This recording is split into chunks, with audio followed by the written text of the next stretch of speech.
पर उन्हनि ज़हरनि जो असरु अनाज में बि थिए थो, भाॼियुनि में बि थिए थो, ऐं मेवनि में बि थिए थो। तमामु सोचण जे लाइ अहम नुक़्तो आहे तव्हांजो सुवालु।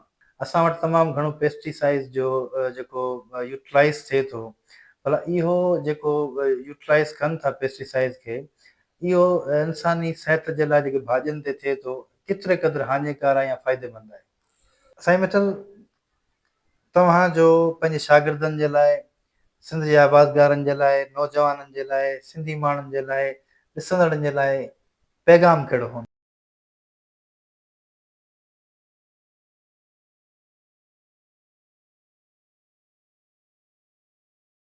जेॾो तुंहिंजो नाम बाझ ॿोलाई मङिया, रिय थंबे रिय थोणीअ तूं छपर तूं छां, ऐं कुॼाड़ो कहां तोखे मालूम सभु।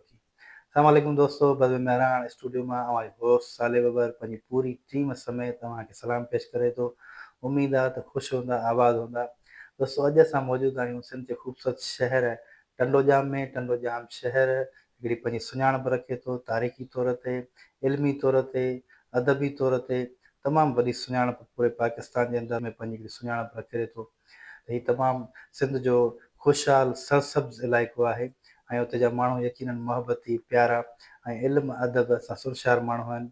अॼु अहिड़ी हिकिड़ी शख़्सियत जंहिं पंहिंजी ज़िंदगीअ जी जेका शुरूआति मज़दूरनि खां, पोरियनि खां ऐं थींदे पंहिंजी तालीमी सफ़र जारी रखंदे वरी हिकिड़ो दौरु अहिड़ो आयो जंहिंमें हुननि पंहिंजे पाण खे मञराए ऐं हिकिड़े अहिड़े मनसब ते अलाह साईं हुननि खे बुर्जमान कयो जिते वेही करे हुन सवें न पर हज़ारे पंहिंजा शागिर्द जोड़िया ऐं हुन खां अलावा मुख़्तलिफ़ फील्डनि में पाण पंहिंजो जेको सफ़र जारी रखंदे पंहिंजे पाण खे मञरायो। न फ़क़ति एसि ताईं पर पाण इल्मु अदब शाइरीअ जो ज़ौक़ बि पाण में ऐं उजागर रखियो। उन हवाले सां अॼु असां इंटरव्यू करणु पहुता आहियूं टंडोजाम शहर जी तमामु मशहूरु शख़्सियत। अचो तव्हांजी अॼोकी महिमान शख़्सियत सां मुलाक़ात करायूं। अॼोकी असांजी महिमान शख़्सियत आहिनि मोहतरम जनाब प्रोफेसर मोहम्मद मिठल जिसकाणी साहब। अस्सलाम वालेकुम साईं। बिस्मिल्लाह, वालेकुम सलाम। साईं मिठल जिसकाणी साहब, तव्हांजी वॾी महिरबानी, लख कुर्ब, तव्हां बज़ में महिरान खे टाइम ॾिनो। ऐं तव्हांजो तमामु घणो थोराइतो आहियां। ऐं तव्हांजो थोराइतो आहियां, तव्हां वक़्तु कढी हिते आया आहियो। बज़ में महिरान सॼी जो आऊं थोराइतो आहियां। वॾी सभिनी महिरबानी जी महिरबानी। वॾी महिरबानी साईं, लख लाइक। साईं मिठल, पंहिंजो नाज़रीन सां तारुफ़ मुकमल कराए छॾींदा। हूअं त साईं मिठल जिसकाणी कंहिं तारुफ़ जो मोहताज न आहे। महिरबानी महिरबानी। तारीफ़ त थिए थो वॾे माण्हू जो, हा वॾो माण्हू आहे ई कोन को। मुंहिंजो नालो इहो ई आहे जेको तव्हां ॿुधायो, मोहम्मद मिठल जिसकाणी। ऐं हैदराबाद ज़िलो आहे, हैदराबाद ॿहिराड़ी असांजो तइलको आहे। उनजो वेझो शहर ऐं सुठो शहर जेको आहे, जंहिंखे असां चवंदा आहियूं ज़रई शहर, सही, उहो ज़रई शहर टंडोजाम आहे। टंडोजाम जी भर में ई असांजो जिसकाणियुनि जो ॻोठु आहे। उन ॻोठ में मुंहिंजी जनमु आहे। 1961 में आउं पैदा थियसि। पोइ जीअं उमिरि वधी, माइटनि जी महिरबानी, मूंखे स्कूल में दाख़िल करायूं। ज़रई यूनिवर्सिटी कॉलोनी में ई आहे प्राइमरी स्कूल, उते मूं 5 दर्जा पास कया। पोइ वरी ज़रई यूनिवर्सिटी जी भर में ई आहे गवर्नमेंट हाई स्कूल नंबर 1, उतां मूं मैट्रिक कई। ऐं उन ज़माने में ज़रई यूनिवर्सिटी ज़रई कैंपस हूंदो हो सिंध यूनिवर्सिटी जो। अच्छा। ऐं मैट्रिक जे बुनियाद ते दाख़िला थींदी हुई। सो जीअं मूं मैट्रिक पास कई त ज़रई यूनिवर्सिटी में अची दाख़िला वरितमि। फस्ट ईयर ऐं सेकेंड ईयर जेको इंटर साइंस थिए थो, उहो बि हिते ई कॉलेज में पढ़ाईंदा हुआ, ज़रई कॉलेज में, जेको पोइ कैंपस थियो तॾहिं बि उहो सिलसिलो हलियो पिए। त उते ई मूं इहा सेकेंड ईयर पास करे पोइ वरी BSc एग्रीकल्चर ऑनर्स ॿूटनि जे बीमारियुनि वारे शोबे में मूं कई। पोइ जीअं मूं BSc कई त वरी MSc जूं दाख़िलाऊं थियूं। मूं दाख़िला वरिती MSc में। ऐं MSc में अञा पढ़ंदो ई हुउसि त वरी असां वटि हिकिड़े सीनियर उस्ताद ॿूटनि जे बीमारियुनि जे शोबे जो प्रोफेसर हो, उन प्रोजेक्ट लिखियो। पोइ प्रोजेक्ट मंज़ूर थी हलो, एडवर्टाइज़ थी, मूं अप्लाई कयो। त इहा मुंहिंजी ख़ुशकिस्मती चइजे, या मुंहिंजो जेको यूनिवर्सिटी जो रिकार्ड हो, तइलीमी रिकार्ड हो, या उहो चइजे आउं सिलेक्ट थी वियुसि हलियो रिसर्च ऑफिसर। माशाअल्लाह माशाअल्लाह। मूंखे इहो एज़ाज़ु हासिलु आहे त सिंध में पहिरियों दफ़ो खुंभियुनि जी हथरादू पोख करण वारो कमु मूं कयो। वाह वाह, खुंभियूं खुंभियूं वाह वाह खुंभियूं जेके बरसाति जी जी, बिल्कुलु अनमोल शइ आहे, हिकिड़ी अनमोल शइ। बिल्कुलु बिल्कुलु। त इहा खुंभी मूं हथरादू तरीक़े सां पोखी। उन जो ई मकालो लिखी उन ते ई मूं थीसिस सबमिट कई ऐं जंहिं प्रोजेक्ट में आउं कमु कंदो हुउसि उहो बि खुंभियुनि ते तहक़ीक़ जो हो। अच्छा। उन दौरान सिंध जे मुख़्तलिफ़ इलाइक़नि में वञी मुख़्तलिफ़ खुंभियूं गॾु करे उहे वरी असां सुञाणप बि कई। ऐं भाई थो के 70 क़िस्म हुआ खुंभियुनि जा जेके सिंध में पाण मुरादो पाणे पाणे थियनि था। सही असां उन्हनि जी बॉटनिकल हवाले सां टेक्ज़ोनॉमिकल स्टडीज़ जी मदद सां सुञाणप कई त इहे कहिड़ियूं जिन्सूं आहिनि ऐं कहिड़ियूं पोहायूं आहिनि, कहिड़ियूं हुन जा कुटुंब आहिनि, फैमिलीज़ कहिड़ियूं आहिनि। सही ऐं के 4-5 क़िस्म हथरज तरीक़े सां पोखण जा बि कामयाबु तजुर्बा थिया। जॾहिं इहो कमु हलियो पिए तॾहिं असां खुंभियुनि जी पोख ते मज़मून बि लिखिया मुख़्तलिफ़ अख़बारुनि में, मुख़्तलिफ़ रिसालनि में, सही आसान तरीक़े सां कीअं पोखिजे ऐं माण्हुनि खे मुफ़्त में खुंभी पोखण जी तरबियत बि ॾिनी ऐं खुंभी पोखण जे लाइ जेको घुरिबल ॿिज हो, वो भी जेको ॿिज त फसलनि जो थिए थो, सही खुंभी जो ॿिज कोन थो थिए उनखे इस्पान चइबो आहे, पर सही उहो इस्पान खुंभी जे ॿिज तौरु कमु अचे थो। उहो बि असां मुफ़्त में ॾिनो त जी माण्हू पंहिंजे लेखे पोखीनि। सही पोइ जॾहिं प्रोजेक्ट ख़तमु थियो त पोइ वरी साल खनि जी साही बि थी। सही साही खां पोइ वरी आउं ज़री तहक़ीक़ सिंध एग्रीकल्चर रिसर्च विंग में सही मूं अप्लाई कयो, उते मूंखे नौकिरी मिली। सही उतां कमु कंदे कंदे वरी ख़बर पई त ज़री यूनिवर्सिटी में उस्ताद जी ज़रूरत आहे, असिस्टेंट प्रोफेसर जी पोस्ट हुई। सही मूं हुन लाइ अप्लाई कयो, वाह वाह इंटरव्यू थियो, कामयाबु थियसि। मूंखे हिते असिस्टेंट प्रोफेसर करे रखियो वियो त आउं 1996 में ज़री यूनिवर्सिटी में वाह वाह पढ़ाइण जी ज़िम्मेवारी सां असिस्टेंट प्रोफेसर थी पहुतुसि। सही ज़री यूनिवर्सिटी समेत जेके बि यूनिवर्सिटियूं आहिनि उन्हनि जो बुनियादी कमु त आहे तइलीम ॾियणु, सही पर उन सां गॾोगॾु तहक़ीक़ करणु बि आहे। तहक़ीक़ ऐं करणु आउं वरी ईअं चवंदो आहियां त तौसी जो कमु बि करे थो। तोसी जो कमु करे त असां हिते उस्ताद जी हैसियत में पढ़ायो मूं ऐं मौक़िक़ जी हैसियत में मूं हिते तहक़ीक़ कई सही ऐं लेखक जी हैसियत में मूं जेको लिखियो पढ़ियो उहो लिखियो कलम बंदि कयो। वाह वाह साईं, यकीनन तव्हां त ख़ुशनसीबी चइबी जो वरी तव्हां उतां तहक़ीक़ी इदारे मां आयो तव्हांखे जॉब मिली वई। सही मिठल पोइ जेको तव्हां तहक़ीक़ वारो कमु कयो, जेको तव्हांजो एक्सपीरियंस हुयो, पोइ भला उहो वरी उते तव्हां उन्हनि सां शेयर कयो, उनखे जारी रखियो या उन कम खे छॾे ॾिनो? हा जी, आउं बुनियादी तौरु खणी चवां त बुनियादी तौरु मौक़िक़ होसि। अच्छा छो जो सही जीअं ई पढ़ंदे पढ़ंदे मूंखे जॉब मिलियो न हुन में रिसर्च ऑफिसर होसि ऐं तॾहिं मूं खुंभियुनि ते तहक़ीक़ पई कई। सही पर मुंहिंजो जेको शोबो हो सो हो ॿूटनि जे बीमारियुनि जी सुञाणप ऐं उन्हनि ते राब्तो आणणु। सही उन बुनियाद ते एग्रीकल्चर रिसर्च विंग में ज़रूरी तहक़ीक़ में वियुसि त उते वरी आउं ट्रॉपिकल फ्रूट्स जे हवाले सां असिस्टेंट प्लांट पैथोलॉजिस्ट तौरु उते ज़रूरी अच्छा तहक़ीक़ी कमु कयुमि। सही ऐं वरी हेॾां जो आयुसि त मुंहिंजो वरी इहो ॿूटनि जे बीमारियुनि वारे शोबे में ई उस्ताद थी आयुसि। सही त उते पहिरीं त मुंहिंजो कमु हो पढ़ाइणु, त जेके सब्जेक्ट मूंखे मिलिया उहे मूं पढ़ाया। ऐं ॿियो मुंहिंजो कमु इहो हो त आउं पाण बि तहक़ीक़ करियां, भला जेकॾहिं ज़ाती तौरु के तजुर्बा न बि करियां त वरी सही जेके MSc जी जेका रिक्वायरमेंट आहे थीसिस उन सही जे लाइ रिसर्च वर्क शागिर्द कनि था त शागिर्दनि जी निगरानी करियां। निगरानी कयां त सही शागिर्दनि जी निगरान तौरु बि मूं तहक़ीक़ कई ऐं पंहिंजे हिसाब सां बि मूं तहक़ीक़ कई ऐं तहक़ीक़ जो को हिकिड़ो मौज़ू न हो। अच्छा उहा ॿी ॻाल्हि आहे त मूं घणो कमु खुंभियुनि ते ई कयो आहे शुरू खां वठी ऐं पोइ वरी जॾहिं उस्ताद हुउसि तॾहिं मूं घणो कमु खुंभियुनि ते ई कयो। सही मुंहिंजा के आउं भया थो 10-15 अहिड़ा शागिर्द हूंदा सही जिन बि खुंभियुनि जी हथरादू पोख ते तहक़ीक़ करे पंहिंजा मकाला लिखिया। सही पर उन खां वधीक शागिर्द उहे आहिनि जेके मुख़्तलिफ़ बीमारियुनि जी सुञाणप ते, उन्हनि जे बीमारियुनि जी शिदत ते, बीमारियुनि जे करे थींदड़ नुक़सान ते, वरी बीमारियुनि खां बचाव जा जेके तरीक़ा आहिनि उन्हनि ते, सही या वरी बीमारी ते ज़ाब्ते आणण जा जेके तरीक़ा आहिनि उन्हनि ते हुननि तहक़ीक़ी कमु कयो। सही उन्हनि ई कमकार खे समेटे असां पब्लिकेशन्स ठाहियूं जंहिंजे करे रिसर्च जर्नल्स जूं पब्लिकेशन्स 100 खां वधीक आहिनि। माशाल्लाह माशाल्लाह ऐं लिखण पढ़ण जो शौक़ु हो, सही उनजे करे बिल्कुलु मूं वरी बाक़ाइदे हा ज़री मज़मून लिखणु शुरू कया। वाह वाह सिंधी ॿोली में हा, वधि में वधि अख़बारुनि में मज़मून लिखणु। ऐं भयां थो त जेकॾहिं तव्हां रिकॉर्ड ॾिसंदो त पोइ मुंहिंजे दौर में मूंखां सही वधीक शायदि ई कंहिं ज़री मज़मून लिखिया हुजनि। सही ऐं मुंहिंजी हिकिड़ी सुञाणप इहा ई आहे त आउं मन ज़राइत ॼाणा थो, ज़राइत जो लेखक आहियां। त इते जेको मूं पढ़ायो ऐं पोइ वरी उस्ताद जी हैसियत में निगरान थी रहियसि, असां तहक़ीक़ बि कई, उन में मुख़्तलिफ़ जेके तहक़ीक़ी जर्नल्स जा वाह वाह पेपर्स पब्लिश कराया। ईअं जहान हलियो तइलीम सां गॾोगॾु तहक़ीक़ बि हली वई। सही सही साईं मिठल मूं यकीनन ॾिठो आहे त तव्हां काफ़ी दफ़ा टीवी ते PTV जे प्रोग्राम में, रेडियो जे प्रोग्राम में कई सेमिनार्स में तव्हां हूंदा आहियो as a trainer, as a agriculture जेको स्पेशलिस्ट, उन हवाले सां बि तव्हांजा काफ़ी कम हलिया आहिनि। थोरो उन मुतालिक़ ॿुधाइजो त कहिड़नि मौज़ूअनि ते तव्हां माण्हुनि खे ॼाण फ़राहम कयो था। महिरबानी। इहो बिल्कुलु ईअं ई आहे त माण्हू पहिरीं त पढ़ंदो ई आहे, शागिर्द ई आहे, जॾहिं पढ़ाए वठंदो आहे पोइ वरी अमली दुनिया में अचे थो त माण्हू पाण सिखे थो। जॾहिं पाण सिखे थो त पोइ कंहिं न कंहिं मौज़ू में माहिर थी थो पवे। त मूं पहिरीं ॻाल्हि कई त ॿूटनि जे बीमारियुनि जो शोबो मुंहिंजो पंहिंजो शोबो आहे। त उन हवाले सां अॻे त हीअ प्राइवेट पीटीवी चैनल खां सवाइ, पीटीवी खां सवाइ ॿिया प्राइवेट चैनल हूंदा ई कोन हुआ।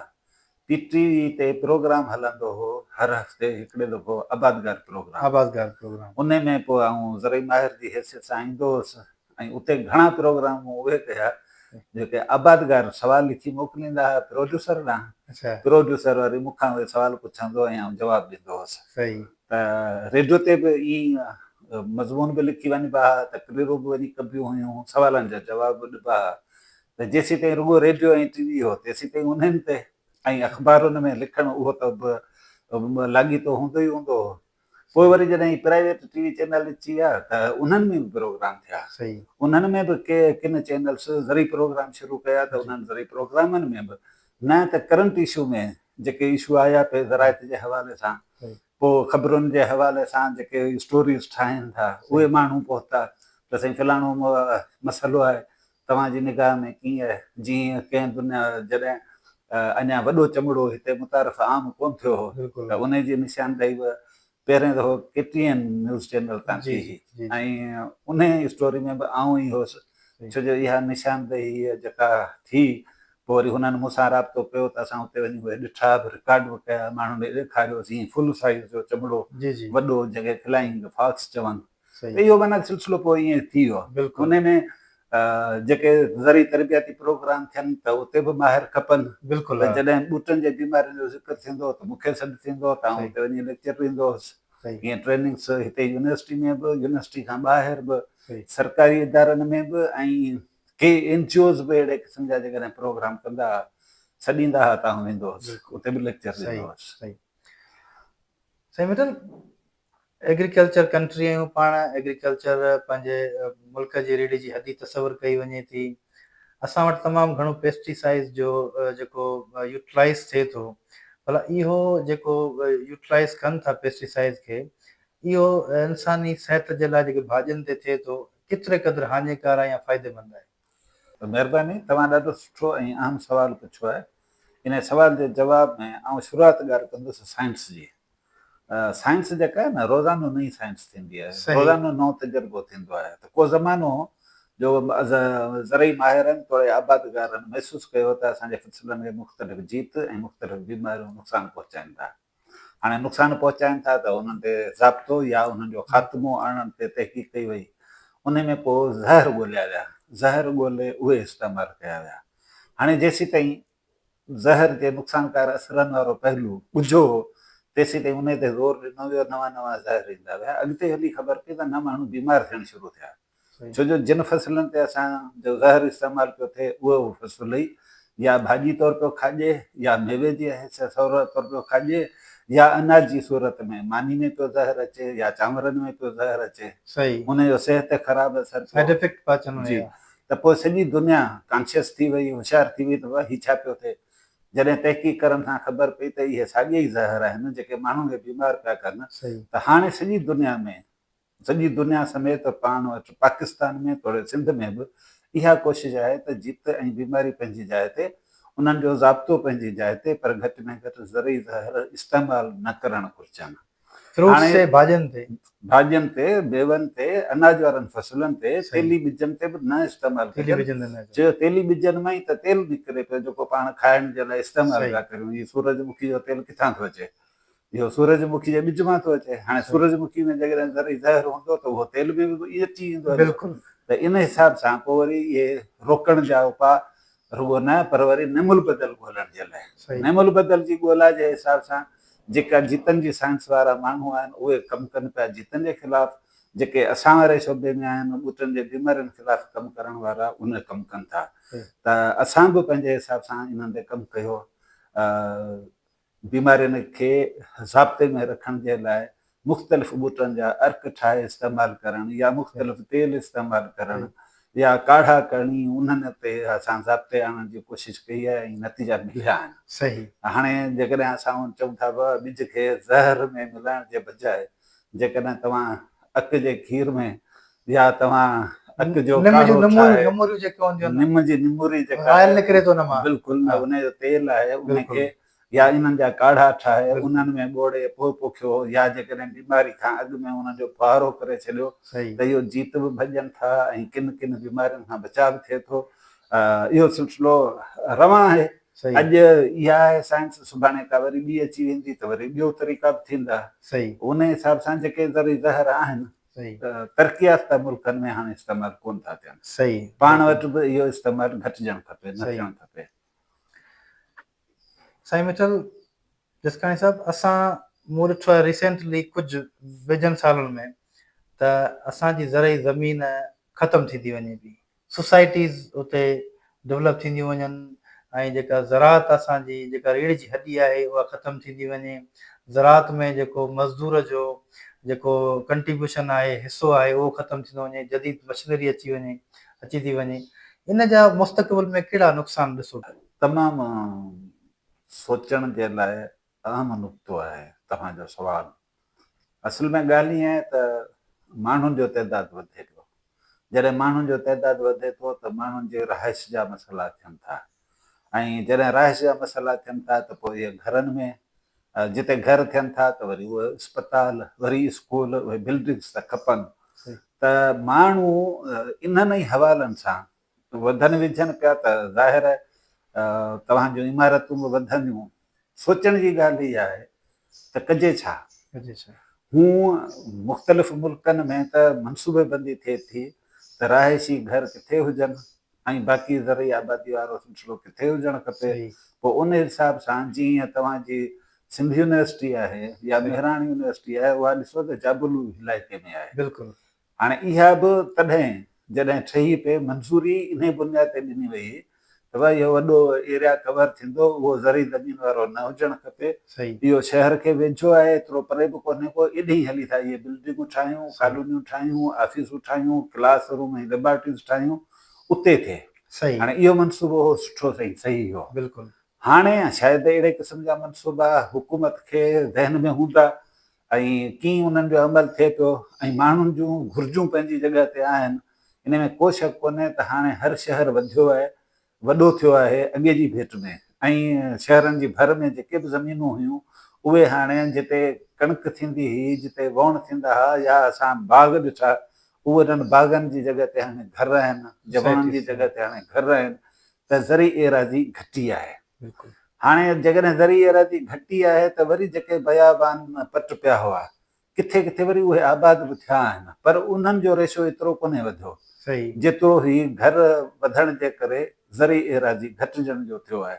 ऐं इहा माना ॾिसूं पिया त आस्ते आस्ते जेकॾहिं माण्हुनि जी रफ़्तार इहा ई वधी, आबादी ते ज़ाब्तो न आयो त ज़ाहिर आहे माण्हू बि केॾा त वेंदा। हिकिड़ी ॻाल्हि तव्हां कई त पॉपुलेशन वधे पई, पॉपुलेशन वधे पई त माना फूड जी नीड बि वधे पई, कणिक जी नीड वधंदी ऐं बसर जी नीड वधंदी, टमाटे जी नीड वधंदी।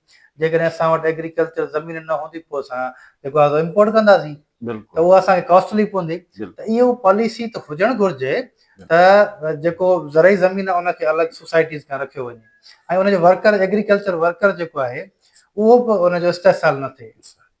हा बिल्कुलु इहो ईअं ई आहे, ॿियनि मुल्कनि में बि आहे, पाण वटि बि आहे। पाण वटि जिते इन ज़रई ज़मीन जी क़दुरु न आहे उते छा आहे जो नंढड़े एराज़ी में घर जे बजाए वसी एराज़ी ते घर ठाहिनि था, ऐं जिते वरी क़दुरु आहे त उते थोरी एराज़ी में घणी रहाइश जो इंतज़ाम थिए थो।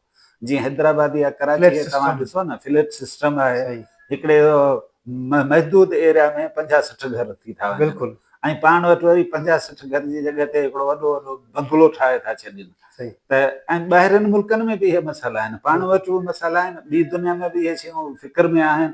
पाण वटि बि इहे शयूं फ़िक्र में हुजणु खपनि, सोच में अचणु खपनि ऐं उन जे लाइ को लाइ अमल कढणु खपे। अहिड़े नमूने सां कॉलोनीज़ न वधणु खपनि ज़रई एराज़ी में, जहिड़े नमूने सां पाण वटि वधनि पियूं। बिल्कुलु साईं मिठल अवां जो काफ़ी शाइरीअ जा मजमून ॾिसण में अचनि था, नसर जा किताब ॾिसण में अचनि था, एग्रीकल्चर खां हटी करे तव्हांजो जेको ॿियो अदबी कमु आहे उन सफ़र मुतलिक़ थोरो असांखे ॿुधाईंदा नाज़रीन खे।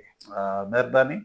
असल में माण्हू जेकॾहिं लिखणु पढ़णु शुरू करे थो त पोइ वरी माण्हुनि जा पंहिंजा जेके जज़्बा ऐं अहसास थियनि था, के माण्हू उहे बि लिखी पढ़ी वेंदा आहिनि, लिखंदा आहिनि। जेके बि लेखक आहिनि न, जेको पंहिंजे ॻाल्हि खे, पंहिंजे जज़्बे खे, पंहिंजे अहसास खे कलम बंदि करण जी सलाहियत करे थो न, उहो लिखे थो, उन जे करे लेखक आहे।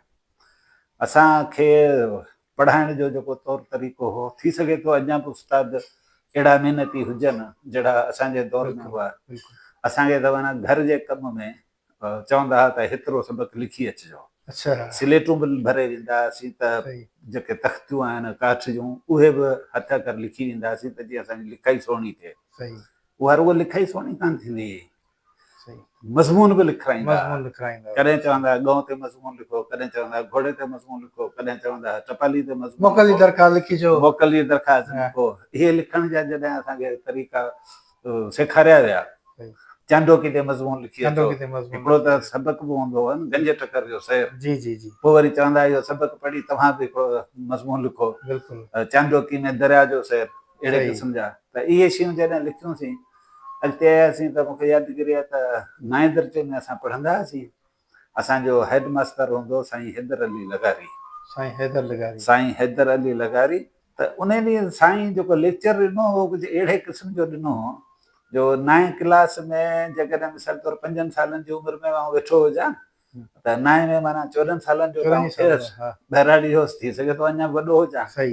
बहरहाल मूं उन ॾींहुं बैत खे थोरो सम्झण जी कोशिशि कई, ऐं पोइ वरी मूं तबा आज़माई कई त पोइ वरी मूं पाण बि 2-3 सिटूं लिखी वरितियूं, जेका शाइरी थी पई 9 में।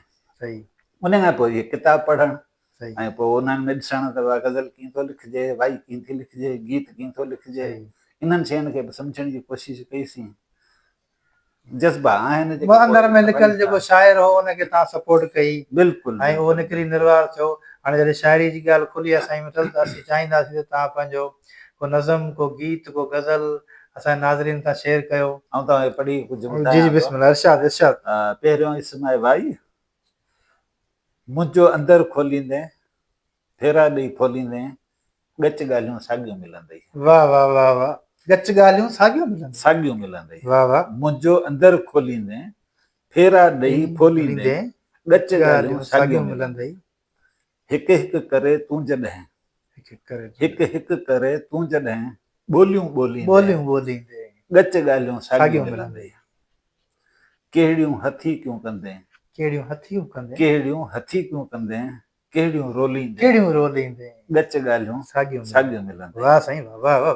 मिठल जे मन मां पिरी, मिठल जे मन मां पिरी, छा छा ॻोल्हींदे, गच ॻाल्हियूं साॻियूं मिलंदई। वाह साईं वाह वाह। इत्तफ़ाक़ सां मुंहिंजे अॻियां वरी ॿी बि वाई अची वई आहे जी। कहिड़ो ॾिजे अहवाल, कोन्हे कोई हाल, तंगी आहे तख़लीक़ जी। कहिड़ो ॾिजे अहवाल, कोन्हे कोई हाल, तंगी आहे तख़लीक़ जी। वाजिबी आहे ॻोल्हणी, बेवाजिबी बेमिसाल, वाजिबी आहे ॻोल्हणी, बेवाजिबी बेमिसाल, तंगी आहे तख़लीक़ जी। सब्र साईं शोभा, सब्र साईं शोभा, कर पसंद एतदाल, तंगी आहे तख़लीक़ जी। वाह साईं वाह वाह वाह। मुतालियो करे पोइ, मुतालियो करे पोइ, मिठल ॾे न मिसाल, तंगी आहे तख़लीक़ जी। वाह साईं वाह। गज़ल बि हिकिड़ो आहे, हर कोई पियो करे थो नोट, हर कोई करे पियो थो नोट, हर कोई पियो करे थो नोट, हर कोई पियो करे थो नोट, कंहिं खाधी आहे कहिड़ी चोट, वाह वाह, कंहिं खाधी आहे कहिड़ी चोट, वाह वाह। लालचूं थियूं चठ में खाराइनि, लालचूं थियूं चठ में खाराइनि, लालचूं थियूं चठ में खाराइनि, खिलाखोरी सां पवे थी फोट। वाह वाह वाह वाह वाह वाह वाह साईं, मुकरर। लालचूं थियूं चठ में खाराइनि, गिलाखोरी सां पवे थी फोट। मोहबतूं हुजनि ख़ुलूस हुजे, मोहबतूं हुजनि ख़ुलूस हुजे, हुजे न नियत में काई खोट। वाह साईं वाह। हुजनि त बेलूस नाता हुजनि, हुजनि त बेलोस नाता हुजनि, हुजनि त बेलूस नाता हुजनि, न को नफ़ो न ई को टोटो। टोटो हुजे। छो जो वाह, लालच त आहे लालच ई आहे कान। कान। हा, मिठल जो तूं चयो त मञ, चलो जो तूं चयो मिठल त जो तूं चयो त मञ, मिलंदी रहंदई मस्बत मूं वटि। मस्बत मोट। वाह वाह साईं, तमामु बहितरीन। महिरबानी। यकीनन शाइरी मौसीक़ी त रूह जी ग़िज़ा ऐं ख़्याल माण्हूअ ते जेको लहे थो लहे थो दिलि ते। साईं मतिलबु सभु अदबी ॻाल्हियूं थी वियूं, कारोबारी ॻाल्हियूं थी वियूं ऐं ज़िंदगीअ जा किसा बि थी विया। साईं मतिलबु ज़िंदगी, इंसान जी ज़िंदगीअ सां कई ख़ूबसूरत अहसास जुड़ियल आहिनि। हुन में यकीनन मोहबत ऐं इश्क बि हिकिड़ो ख़ूबसूरत अहसास ऐं जज़्बो आहे। भला साईं मिठल खे बि कॾहिं कंहिं इंसान सां इश्क थियो? वाह वाह। मोहबत ऐं इश्क बज़ाहिर त ॿ मुख़्तलिफ़ लफ़्ज़ आहिनि, पर इन्हनि जूं बि वसफ़ूं थियनि थियूं। वाह वाह। मोहबत जी बि वसफ़ आहे, इश्क जी बि वसफ़ आहे। कंहिंजो कंहिंसां इश्क, कंहिंजो कंहिंसां। कंहिंजी कंहिंसां मोहबत। सही तव्हांखे जेकॾहिं मोहबत तइलीम सां आहे, उहा मोहबत आहे। सही जेकॾहिं इश्क तइलीम सां आहे त इहो बि इश्क आहे। सही। बाक़ी हाणे मजाज़ी इश्क आहिनि उहे बि थियनि था, उमिरि जे हिसाब सां हर शइ थिए थी। सही जज़्बा आहिनि उहे थियनि था, इन में को शक कोन्हे को। पर जेकॾहिं तइलीम आहे गॾोगॾु त पोइ तइलीम में वरी इहे शयूं बि थियनि थियूं। सही। हर को आशिक़ बि कोन थो थी सघे, हर को माशूक़ बि कोन थो थी सघे। सच त इहो बि आहे त असां माशूक़ बि रहियासीं, असीं आशिक़ बि वाह वाह रहियासीं। वाह। इहो सच आहे। हा। ऐं बसि इहो साईं मिठल जिसकाणी जी ज़िंदगीअ जो को ख़ूबसूरत यादगार सफ़र। यार असां ते अलाह साईं जा करम आहिनि इलाही, इहे कुदरत जे तरफ़ां इलाही नेमतूं आहिनि। यादगार ख़ूबसूरत पल, ॾींहं, महीना, साल असां ते वॾी इनायत आहे, हा हा। वॾी वाह इनायत आहे। वाह। असांजे जेकॾहिं शुक्रगुज़ारी आहे न, सही। त पोइ पाण वटि यादगार लम्हा इलाही आहिनि। रोइण जे लाइ बि इलाही आहिनि, त खिलण जे लाइ बि इलाही खिलण आहिनि, जे लाइ बि इलाही। ख़ुशि थियण जूं ॻाल्हियूं बि इलाही आहिनि। हिकिड़ो को आहे ई कोन, कहिड़ो कहिड़ो सही ॿुधाइजे। सही। अहिड़ी का ख़्वाहिश जेका ज़िंदगीअ में पूरी न थी सघी हुजे, कंहिंसां मिलण जी या कंहिंखे हासिलु करण जी, कंहिं शइ खे? असां जंहिं माहौल में पलिया आहियूं, निपना आहियूं, वॾा थिया आहियूं, उन माहौल में असांखे त यार इहो ई सेखारियो त बाबा ख़्वाहिशूं कबियूं ई कोन आहिनि। छो जो ख़्वाहिशूं पूरियूं थियणियूं ई न आहिनि। सही। उनजे बावजूदि बि ज़ाहिर आहे ख़्वाहिशूं त थींदियूं रहियूं आहिनि, पर ख़्वाहिशुनि जी पूराई थियणु मुमकिन आहे या न आहे मुमकिन, उहो बि तव्हांखे ॿुधायो नंढपण में ई सेखारियो वियो आहे। सही त असां ख़्वाहिशुनि जे ताबे कोन रहिया आहियूं। सही। इलाही ख़्वाहिशूं कयूंसीं, इलाही पूरियूं थियूं, के ख़्वाहिशूं पूरियूं कोन बि थियूं। सही तमनाऊं आहिनि, हींअर बि असां उमेदुनि जे आसिरे ते हलूं था। सही। आऊं चवंदो आहियां मिटनि माइटनि खे, दोस्तनि खे, शागिर्दनि खे, उमेदूं सुठियूं रखो, उमेदूं सुठियूं रखो। उमेदूं सुठियूं रखो, नियतूं नेक रखो, जज़्बा जवान रखो, तव्हांजूं ख़्वाहिशूं पूरियूं थींदियूं। वाह वाह वाह वाह। तव्हांजो को पसंदीदा सियासी शख़्सियत? सियासत ऐं समाज हिक ॿिए जो अणटुट हिसो आहिनि, पर पाण वटि सियासत अलाए थिए थी अलाए कोन थी थिए, जेका थिए थी उन मां त असां मुतमिन कोन आहियूं। घटि में घटि आऊं त मुतमिन कोन आहियां। ऐं शायदि मुंहिंजी का सियासी तरबियत बि कोन थी आहे। ऐं ॿियो, असां अञा नंढा ई हुआसीं त असांखे इहो पढ़ायो बि वियो, इहो महसूसु बि करायो वियो त करिणो आहे। हाणे जेकॾहिं करिणो आहे त पोइ असां ॾिठो, माण्हुनि शाइरी बि कई, मूं शाइरी कई आहे, पर मूं शाइरी ते एतिरो ध्यानु कोन ॾिनो आहे जेतिरो शाइरी ध्यानु घुरे थी। मूं कहाणियूं लिखियूं आहिनि, पर मूं कहाणियुनि ते एतिरी महिनत कोन कई आहे जेको कहाणी महिनत घुरे थी। छो? इन जे करे जो कहाणीकार बि असां वटि घणा आहिनि, सही। शाइर बि असां वटि घणा आहिनि, सियासतदान बि असां वटि घणा आहिनि, पर तव्हां छा आहियो? सही। ऐं जेकॾहिं आऊं ज़रात खे अहमियत नथो ॾियां ऐं ॿिया बि ज़रात खे अहमियत नथा ॾियनि, पाण अॻे इहा ॻाल्हि कयो वेठा आहियूं त जीअं पोइ माण्हू वधे पियो ऐं ज़मीन घटिजे पई, रहण जे लाइ बि खपे ज़मीन ऐं फ़सुलु पोखण जे लाइ बि खपे ज़मीन। छो जो अनाज खपे, माण्हू वधे पियो त अनाज वधीक खपे। मूं घणो टाइम उन्हनि खे ॾिनो आहे। सही। उन जे करे आऊं इहो नथो चई सघां त कहिड़ो सियासतदान। नज़रिया हर कंहिंजा पंहिंजा आहिनि। के चङायूं सुठायूं हिकिड़े में आहिनि त के वरी ॿिए में आहिनि, के ख़ूबियूं ऐं ख़ामियूं हिकिड़े में बि आहिनि त वरी ॿिए में बि आहिनि। त इहो थोरो तइ करणु ॾाढो ॾुखियो आहे। म्यूज़िक सां लॻाव आहे, जी, म्यूज़िक सां लॻाए रखो था। मौसीक़ी रूह जी ग़िज़ा आहे, उहो त आउं खयां थो त रुॻो ॿोड़ो ई कोन ॿुधंदो हूंदो ऐं सही उनखे ई कान वणंदी हूंदी मौसीक़ी। मौसीक़ी सही त हर कंहिंखे वणे थी, सही कॾहिं केरु वणे थो, कॾहिं केरु वणे थो, सही कॾहिं त आबदा बि वणे थी त कॾहिं आबदा न बि वणंदी आहे। सही। साईं केतिरो औलाद आहे? माशाअल्लाह मूंखे 7 ॿार आहिनि, 4 पुट आहिनि, 3 नियाणियूं आहिनि, माशाअल्लाह। वॾा आहिनि, नौजवान आहिनि। साईं मिठल, ज़रई पाणीअ जी सिंध में हुअं ई खोट आहे, जंहिंजे करे असांजो काफ़ी लाड़ जूं ज़मीनूं या ॿिया इलाइक़ा काफ़ी जेके भोॻीनि था। रिसेंटली कार्पोरेट फार्मिंग जे हवाले सां ॻाल्हि हले पई, इहो हिकिड़ो लफ़्ज़ु हले पियो, ऐं सिंधू दरिया ते जेको कैनाल कढिया वञनि पिया, सिंध जो पाणी अॻे ई जेको 40 जी करारदाद खां वधीक खयो वञे पियो, वरी हीउ ताज़ो धाड़ो, इहो एग्रीकल्चर सेक्टर ते केतिरो गहरा असर छॾींदो, जेको पाणी जी चोरी आहे सिंध जी? अदायत इहो तव्हां जेको सुवाल पुछियो आहे, आउं त ईअं चवंदुसि तव्हांजे सुवाल में जवाबु मौजूदु आहे। छा आहे जो हींअर जेके ॻाल्हियूं पाण ॿुधूं पिया, नवां कैनाल ठहनि पिया, पोइ उनजो कहिड़ो असरु थींदो, यकीनन इहो ई असरु थींदो त नवां कैनाल थियनि था माना पाणी ओॾे ई वेंदो त हिते पाणी जी खोट थींदी। हाणे जेकॾहिं पाणी जी खोट थींदी त छा थींदो? आउं चवंदुसि त गुज़िरियल साल खे ई खणी यादि रखो, उन खां अॻे साल खे यादि रखो त पाण वटि जीअं पोइ तीअं पुछड़ थिए थी ऐं पुछड़ ताईं पाणी कोन थो पहुचे त गुज़ारे वियल माण्हुनि जे हुस लाइ बि पाणी कोन हूंदो आहे। ऐं आउं चवां थो जेकॾहिं पाणी जी इहा खोट थी, बरसातूं अॻे ई घटि आहिनि, वरी जेकॾहिं इहो आबाशी वारो पाणी अचे पियो इहो घटियो त हिकिड़ो मसइलो जेको हीअ पका वाटर कोर्स थिया आहिनि, पकियूं शाखूं थियूं आहिनि, पका वाह थिया आहिनि, उन मां पाणी जो सेमो बंदि थियण जे करे असांजा जर अॻे ई खारा थी विया आहिनि। वरी जेकॾहिं बरसातूं घटियूं ऐं इहो मथियों पाणी न आयो त जर खारो थी वेंदो। पाणी जी हालति इहा आहे त हींअर बि अञा ताईं ख़रीफ़ पोखिजी कान सघी आहे, ऐं पोइ रबी ऐं ख़रीफ़ केतिरी पोखिबी, जेके बाग ॾिठा आहिनि उन्हनि खे केतिरो पाणी ईंदो, इहे सभई मसाला पाण सभिनी जे अखियुनि सां ॾिसण में अचनि पिया। पाणी जी वंड विर्छ मुनसवाणे नमूने सां थियणु खपे, जेके बि आबाद ज़मीनूं आहिनि उन्हनि खे आबाद रहणु खपे, जेके आबादी लाइक़ु ज़मीनूं आहिनि उन्हनि खे आबाद थियणु खपे।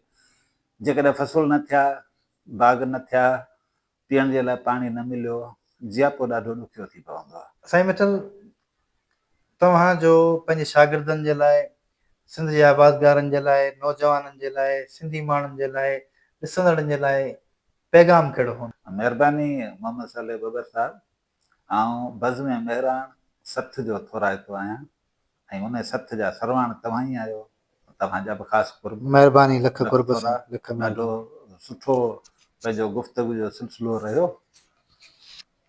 तव्हां ख़्वाहिश कई आहे त आउं को पैगाम ॾियां, शागिर्दनि जे लाइ बि ॾियां, ॿुधंदड़नि जे लाइ बि ॾियां, त मुंहिंजो को बि पैगाम कोन्हे।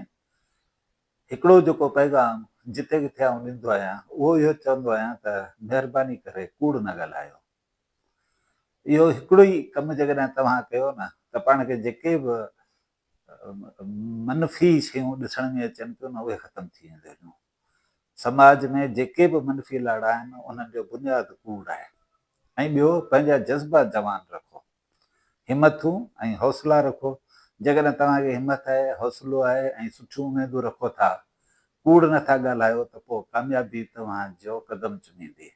तव्हांजी कामयाबी असां सभिनी जी कामयाबी आहे ऐं मूंखे बि इन में ई ख़ुशी थींदी त बिना कूड़ जे जेकॾहिं तव्हां हलंदो त असांजो मुआशिरो सुधरी पवंदो। साईं मिठल, तव्हांजी वॾी महिरबानी ऐं तव्हां टाइम ॾिनो बज़्म महिराण खे। यकीनन असांजी ख़ुशकिस्मती आहे त एग्रीकल्चर जे तमामु घणनि शोबनि में तव्हांजो एक्सपीरियंस रहियो ऐं तव्हां असांखे मुलाक़ात जो टाइम ॾिनो ऐं तव्हांजे अदब जे हवाले सां, शाइरी जे हवाले सां ॻाल्हियूं ॿुधियोसीं।